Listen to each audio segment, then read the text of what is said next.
नमस्कार दोस्तों, आप देख रहे हैं सिनेमा हॉल और मैं अजय ब्रह्मात्मस। आज मैं झुंड का रिव्यू करूंगा। झुंड 4 मार्च को रिलीज हो रही है। हमने तमिल सिनेमा में पा रंजीत को देखा, टीजे ज्ञानवेल को देखा, उनकी फिल्में सरपट परम्बराई और जय भीम हमने देखी हैं। हिंदी में हमने नीरज घेवन को देखा है मसान में। हिंदी में ही हमने अनुभव सिन्हा को देखा है आर्टिकल 15 में। उसके पहले बिमल रॉय, ख्वाजा अहमद अब्बास और अन्य फिल्मकारों को भी देखा है जिन्होंने दलित चरित्रों को अलग अलग तरीके से पर्दे पर पेश किया है। इस बार मराठी के निर्देशक जिन्होंने फैंड्री और सैराट जैसी फिल्में बनाई, हिंदी में झुंड लेकर आ रहे हैं। झुंड जिसके प्रमुख चरित्र दलित हैं, इसकी प्रेरणा विजय बोराडे हैं, जो फिल्म में अमिताभ बच्चन इस भूमिका को निभा रहे हैं। यह फिल्म विजय बोरसे नामक क्रांतिकारी व्यक्ति के जीवन पर आधारित है, जिन्होंने स्लम सॉकर जैसी टीम बनाई और झोपड़पट्टियों के खिलाड़ियों को फुटबॉल टीम में शामिल किया। उनसे प्रेरित होकर नागराज पोपटराव मंजुले ने यह फिल्म हिंदी में बनाई है। इस फिल्म को देखते हुए कई बार लगता है कि कहीं न कहीं मंजुले हिंदी फिल्मों के फॉर्मेट के दबाव में, जितने प्रखर और मुखर वे अपनी मराठी फिल्मों सैराट और फैंड्री में हैं, यहां वो उनकी मुखरता थोड़ी शिथिल और श्रत होती नजर आती है। शायद इसलिए कि मुख्य भूमिका में उन्होंने अमिताभ बच्चन को शामिल किया है। आपने इसके विज्ञापन देखे होंगे, आपने इसके प्रमोशन देखे होंगे, ट्रेलर देखा होगा, जहां अमिताभ बच्चन के प्रति मंजुले के प्रेम को हम देख सकते हैं, आसक्ति को देख सकते हैं, जहां उनका परिचय वे लीजेंडरी एक्टर के तौर पर करते हैं। निश्चित ही अमिताभ बच्चन लीजेंडरी एक्टर हैं, लेकिन जब फिल्म का निर्देशक भी यही भाव रखता हो तो कहीं न कहीं उसके चरित्र निर्वाह में, उसके चरित्रांकन में वह पर्दे पर नजर आता है। इस फिल्म में भी यही हुआ है और जिसकी वजह से यह फिल्म थोड़ी सी कमजोर और अपने उद्देश्य के नीचे नजर आती है। फिर भी नागराज पोपटराव मंजुले की तारीफ करनी पड़ेगी कि हिंदी सिनेमा से बहिष्कृत दलित समाज और दलित चरित्र को वे इस फिल्म के केंद्र में ले आए हैं और उन अपरिचित, अपरिभाषित चेहरों को चरित्र दिया है और उसे मुख्य चरित्र के रूप में पेश किया है। हाँ, यह लगता है कि उनका नेतृत्व और उनके मार्गदर्शक की भूमिका में विजय बोराडे हैं और वही उनको लीड कर रहे हैं, वही उनको प्रेरित कर रहे हैं, वही उनको प्रोत्साहित कर रहे हैं, जिसकी वजह से समाज के ये भटके हुए, वंचित, हाशिए पर मौजूद चरित्र फिल्म की कहानी के केंद्र में आते हैं और हमारी निगाहों से टकराते हैं। वे पहली बार किसी विक्टिम के तौर पर नजर नहीं आते, हालांकि फिल्म के अंदर साफ तौर पर दिखाया गया ऐसे कई प्रसंग हैं जहां पता चलता है कि उनके साथ क्या हो रहा है, समाज उनके प्रति क्या व्यवहार रखता है, क्या रवैया रखता है। लेकिन मंजुले उन चरित्रों को स्वर देते हैं, उन चरित्रों को आवाज देते हैं, उन चरित्रों को चेहरा देते हैं। अच्छी बात यह भी है कि नागराज मंजुले ने इसमें हिंदी फिल्मों के चिर परिचित कलाकारों को नहीं रखा है।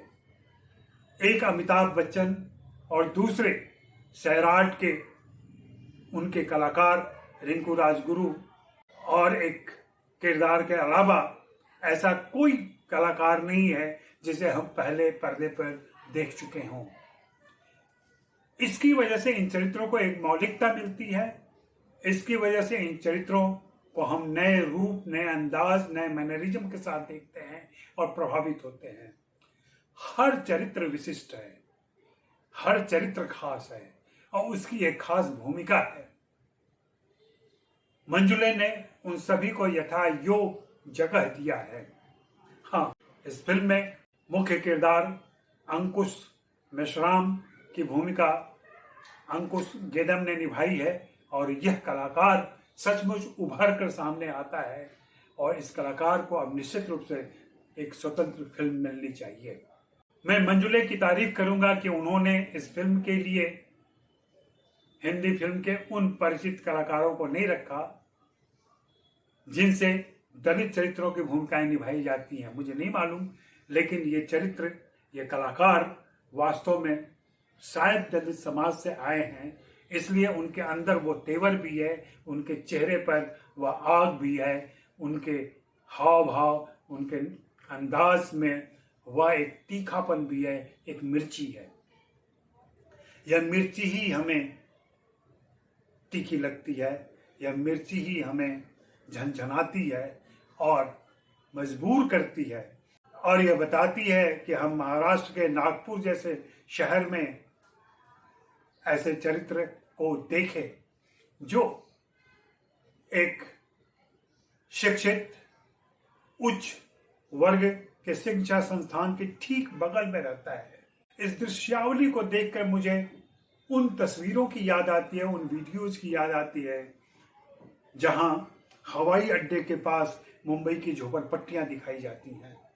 यहाँ भी एक पॉश स्कूल कॉलेज है, उसके बगल में यह झोपड़पट्टी है और झोपड़पट्टी के युवाओं और वहाँ के लोगों को इस स्कूल के परिसर में प्रवेश निषिद्ध है। यहाँ बोराडे अपनी इच्छा और ऊर्जस्विता से एक टीम तैयार करते हैं स्लम सॉकर की, और वह टीम इंटरनेशनल प्लेटफॉर्म पर भारत का प्रतिनिधित्व करती है। हालांकि फिल्म इन चरित्रों के बैक स्टोरी में जब जाती है या पासपोर्ट बनने की जो उनकी प्रक्रिया है उसमें थोड़ी सी शिथिल हो जाती है और कहानी भटकती सी नजर आती है, लेकिन शायद फिल्म में यह विस्तार जरूरी था। मंजुले यहाँ अपने पुराने शागिर्द अजय अतुल का सहारा लेते हैं। बैकग्राउंड स्कोर इस फिल्म में जबरदस्त है। हालांकि संगीत और गीत सैराट के स्तर पर नहीं पहुंच पाया है, उससे थोड़ा कमतर है, लेकिन मंजुले की कोशिश एक नई ध्वनि के साथ हमें इन चरित्रों को दिखाना रहा है। वे इसमें सफल रहे हैं और मैं बधाई देता हूं नागराज पोपटराव मंजुले और इस फिल्म के निर्माताओं को कि वे ऐसी फिल्म लेकर आए हैं।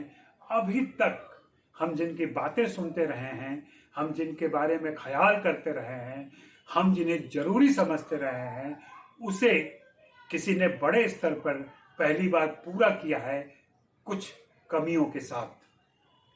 मुझे पूरी उम्मीद है कि मंजुले को अगला मौका मिला और निश्चित रूप से मिलेगा, जहां वे और निखर कर हिंदी में आएंगे और हिंदी फिल्म में दलित मौजूदगी को पूरी ताकत और ऊर्जा के साथ पेश करेंगे। यह फिल्म आप जरूर देखें। हिंदी फिल्मों के आम दर्शक थोड़े विचलित हो सकते हैं। हिंदी फिल्मों के आम दर्शकों को यह बात कहीं नागवार गुजर सकती है, क्योंकि हम कंडीशन हो चुके हैं कुछ खास तरह की फिल्मों को देखने के और दलित चरित्रों में कुछ खास किस्म के कलाकारों को देखने। यह फिल्म उन सारे बंधनों को तोड़ती है, उन सारे पूर्वाग्रहों को तोड़ती है, उन सारे आरूढ़ मान्यताओं को तोड़ती है। आप इस फिल्म को देखें और अपनी राय दें। साथ ही सिनेमा हॉल को जरूर सब्सक्राइब करें और buy me a coffee link पर जाकर मेरे लिए कॉफ़ी खरीदें। शुक्रिया, मेहरबानी, धन्यवाद। फिर मिलेंगे।